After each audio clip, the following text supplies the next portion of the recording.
Hello everyone, আসসালামু আলাইকুম। সবাইকে আবার ওয়েলকাম করছি মাইসেলফ কুকিং এ। আশা করি যে যেখানে আছেন সবাই ভালো আছেন। তো এই পর্যন্ত আমার এই চ্যানেলে যারা সাবস্ক্রাইব করেছেন তাদের সবাইকে অসংখ্য অসংখ্য ধন্যবাদ। আর এখনো যারা আমার এই চ্যানেলটি সাবস্ক্রাইব করেননি, ভিডিওটা দেখে একটা লাইক দিয়ে চ্যানেলটি অতি দ্রুত সাবস্ক্রাইব করে নেবেন নতুন নতুন নোটিফিকেশন পাওয়ার জন্য আর প্রতিদিনের নতুন নতুন রেসিপি দেখার জন্য। তো চলুন আজকে আপনাদের জন্য আমি কি তৈরি করলাম।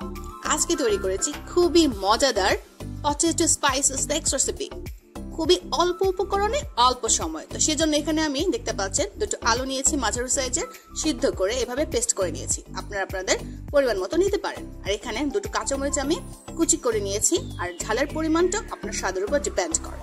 আর একটু পেঁয়াজ কুচি আর ধনেপাতা কুচি, আর দেখতে পাচ্ছেন দিয়ে দিলাম একটু টেস্টিং সল্ট।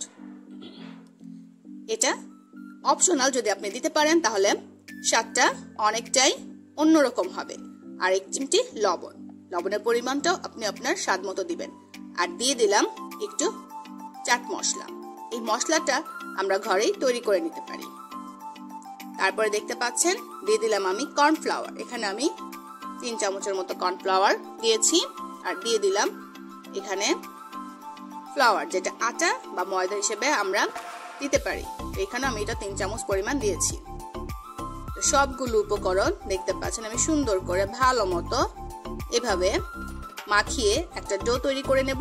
তো তৈরি হয়ে গেল এই মজাদার পটেটো স্পাইসের স্ন্যাক্সের ডোটা। তো কিছুক্ষণ এটা রেখে দেবো আমি। তারপরে এইভাবে সুন্দর করে আমি দেখতে পাচ্ছেন বেলে একটু লম্বা করে নিয়েছি আর একটু সাইজ মতো কেটে নিচ্ছি। এইভাবে আপনি ভেজে নিতে পারেন। তাছাড়া আমি এইভাবে একটু গোল করে শেপ করে নিয়েছি, আর দেখতে অনেকটা সুন্দর লাগে।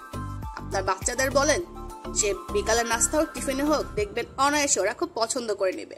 তো তেল গরম হয়ে এসেছিল, আমি সবগুলো পটেটো বলগুলো আমি দিয়ে দিলাম। এগুলো দেখতে পাচ্ছেন মাঝারো আছে আমি হালকা ব্রাউন কালার করে ভেজে নিচ্ছি। এগুলো আমার ভাজা হয়ে গেছে। যে পটেটো স্পাইসি বলগুলো আমি টিস্যুর উপরে উঠিয়ে নিয়েছি যেন তেলটা ঝরে যায়। আর এখানে দেখতে পাচ্ছেন একটু আমি লম্বা সাইজ করে নিয়েছি। আপনার আপনার পছন্দের মতো সাইজ করে নিতে পারেন। তো সবগুলো আমার এই যে পটেটোর স্পাইসি স্ন্যাক্সের যে আইটেমগুলো সব ভাজা হয়ে গেছে।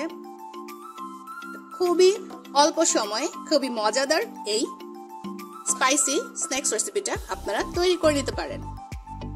তো যদি অবশ্যই বাসায় একবারও ট্রাই করে থাকেন আমাকে কমেন্টস করে জানাবেন। আর যদি না করে থাকেন অবশ্যই তৈরি করে দেখবেন। তো সেজন্য অবশ্যই আমার চ্যানেলের সাথে থাকতে হবে, মাইসেলফ কুকিংকে বেশি বেশি করে সাপোর্ট করতে হবে। আর যদি কেউ এখনো সাবস্ক্রাইব না করে থাকেন অবশ্যই সাবস্ক্রাইব করে নেন, আর ভিডিওতে একটা লাইক দিয়ে আমার সাথেই থাকবেন। আশা করি সবাই ভালো থাকবেন। আল্লাহ হাফেজ।